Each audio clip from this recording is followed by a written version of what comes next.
আজকে বিবাহিত ভাই বোনদের নিয়ে কিছু কথা বলবো। প্রিয় ভাই ও বোনেরা, বৈবাহিক জীবনে আল্লাহকে ভয় করুন। আপনাদের বৈবাহিক জীবনটাকে নিয়ে একটু চিন্তা করুন। আজকে আমাদের সমাজে এমন অনেক দম্পতি রয়েছে যারা খুব আনন্দ ফুর্তির সাথে বিবাহ বন্ধনে আবদ্ধ হয়েছে, অথচ আজকে তাদের ঘরে বিবাহের সেই আমেজ আর নেই। তাদের ঘরগুলো আজ কৃত্রিম জেলখানায় পরিণত হয়েছে। কেমন যেন ঘরে ঢুকলেই দম বন্ধ হয়ে আসে, এক মুহূর্ত ঘরে বসতে ইচ্ছে হয় না, কেউ কারোর সাথে হাসি মুখে কথা বলে না, স্বামী স্ত্রী একে অপরকে দেখলেই বিরক্তি বোধ করে। পরস্পরের মাঝে ভালোবাসার সেই বন্ধন আজ আর নেই। প্রিয় উপস্থিতি, এটা আজ সমাজের অনেকের ঘরের বাস্তব চিত্র। হে ভাই, কেন এমন হলো? হে বোন, কেন এমন হলো? হে ভাই, আপনি কি আপনার স্ত্রীর সাথে খারাপ ব্যবহার করছেন? আপনি কি তাকে কষ্ট দিচ্ছেন? আপনি কি তাকে অবজ্ঞা করছেন, তাকে অবহেলা করছেন? অথচ আপনার স্ত্রী আপনার সাথে বিবাহ বন্ধনে আবদ্ধ হয়েছে বলেই সে তার বাবা মা, আত্মীয় স্বজন সবাইকে ছেড়ে আপনার কাছে চলে এসেছে। পৃথিবীতে সবচেয়ে বেশি আপনাকে আপন ভাবতে শুরু করেছে, আপনাকে ভালোবাসতে শুরু করেছে। প্রিয় ভাই, আপনার কি সেই দিনগুলোর কথা স্মরণ আছে যখন আপনার বিয়ের জন্য মেয়ে দেখা হচ্ছিল? আপনিও একজন উত্তম স্ত্রী খুঁজছিলেন। বিবাহের চিন্তায় কত রাত আপনি ঘুমাতে পারেননি। আপনার কি বিবাহের দিনের কথা স্মরণ আছে? কত আগ্রহ নিয়ে আপনি অপেক্ষা করছিলেন কখন আপনার প্রিয়তমার সাথে দেখা হবে, আপনি মন খুলে তার সাথে দুটি কথা বলবেন। সেই সময় কত আগ্রহ ও উদ্দীপনা ছিল। আপনি সংকল্প করেছিলেন স্ত্রীর সাথে সবসময় সদাচার করবেন। হে ভাই, আজ আপনার কি হয়ে গেল?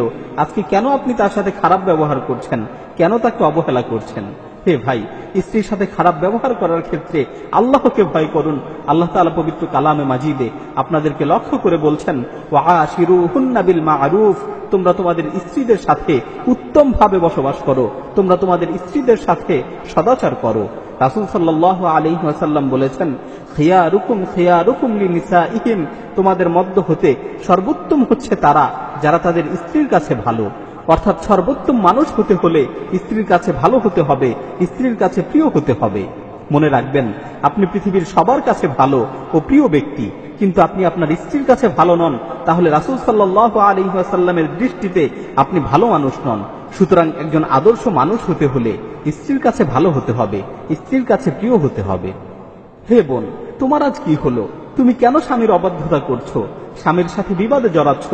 অথচ রাসূল সাল্লাল্লাহু আলাইহি ওয়াসাল্লাম উত্তম স্ত্রীর বৈশিষ্ট্য বর্ণনা করতে গিয়ে বলেছেন, আল মারআতু সালিহাহ ইযা নাযারা ইলাইহা সাররাতহু ওয়া ইযা গাবা আনহা হাফিরাতহু ওয়া ইযা আমারাহা আতাআতহু।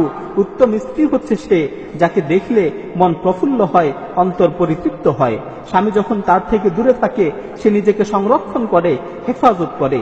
যখন তাকে কোনো কিছুর আদেশ করা হয় তখন সে তা মান্য করে, সে তা পালন করে। হে বোন, তুমি কি তোমার স্বামীর অবাধ্যাচরণ করছো? অথচ তোমার স্বামী হচ্ছে তোমার জন্য আল্লাহর নৈকট্যশীল হওয়ার একটি মাধ্যম। তোমার স্বামী হচ্ছে তোমার জন্য জান্নাতে প্রবেশের একটি মাধ্যম। রাসূল সাল্লাল্লাহু আলাইহি ওয়াসাল্লাম বলেছেন, ওয়াল্লাযী নাফসি বিয়াদিহি লা তুআদ্দিল মারআতু হাক্কা রাব্বিহা হাত্তা তুআদ্দি হাক্কা যাওজিহা। ওই সত্তার কসম করে বলছি যার হাতে আমার জীবন, কোন মহিলা ততক্ষণ পর্যন্ত আল্লাহর হক পরিপূর্ণরূপে আদায় করতে পারবে না যতক্ষণ না সে তার স্বামীর হক পরিপূর্ণরূপে আদায় করে।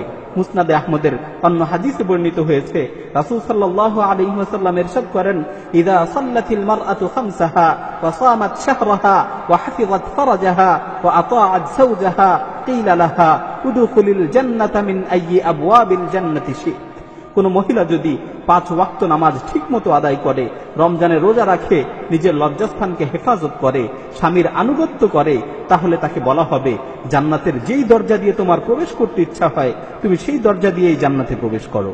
হে বোন, শুনলে তো, স্বামীর আনুগত্য করা এমন এক ফজিলতপূর্ণ আমল যেটা পালন করলে জান্নাতের যে কোনো দরজা দিয়ে তুমি জান্নাতে প্রবেশ করতে পারবে। হে বোন, এর চেয়ে সৌভাগ্যের বিষয় আর কি হতে পারে? অন্য হাদিসে বর্ণিত হয়েছে, আইয়ুমা ইমরাআতিন মাতাত ওয়া যাওজুহা আনহা রাদিন দাখালাতিল জান্নাহ। রাসূল সাল্লাল্লাহু আলাইহি ওয়াসাল্লাম বলেন, কোন মহিলা যদি তার স্বামীকে সন্তুষ্ট রেখে মৃত্যুবরণ করে তাহলে সে জান্নাতে প্রবেশ করবে।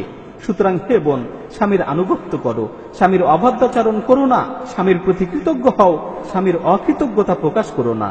পরিশেষে স্বামী স্ত্রী উভয়কে লক্ষ্য করে আবারও বলছি, প্রিয় ভাই ও বোন, বৈবাহিক জীবনে আল্লাহকে ভয় করুন, নিজেদের বৈবাহিক জীবনটাকে ইসলাম অনুযায়ী পরিচালিত করুন, পরস্পর একে অপরকে আন্তরিকভাবে ভালোবাসুন, একে অপরকে সর্বদা সন্তুষ্ট রাখার চেষ্টা করুন। একে অপরের প্রতি সদাচার করুন। নিজেদের ঘরের পরিবেশকে ইসলামী পরিবেশে সুসজ্জিত করুন। একে অপরকে দিন পালনে সহায়তা করুন ও উৎসাহিত করুন। দোয়া করি আল্লাহ তাআলা যেন সকলের বৈবাহিক জীবনকে ইসলাম অনুযায়ী পরিচালিত করার তৌফিক দান করেন এবং সকলের দাম্পত্য জীবনে অনাবিল সুখ শান্তি দান করেন। আমিন।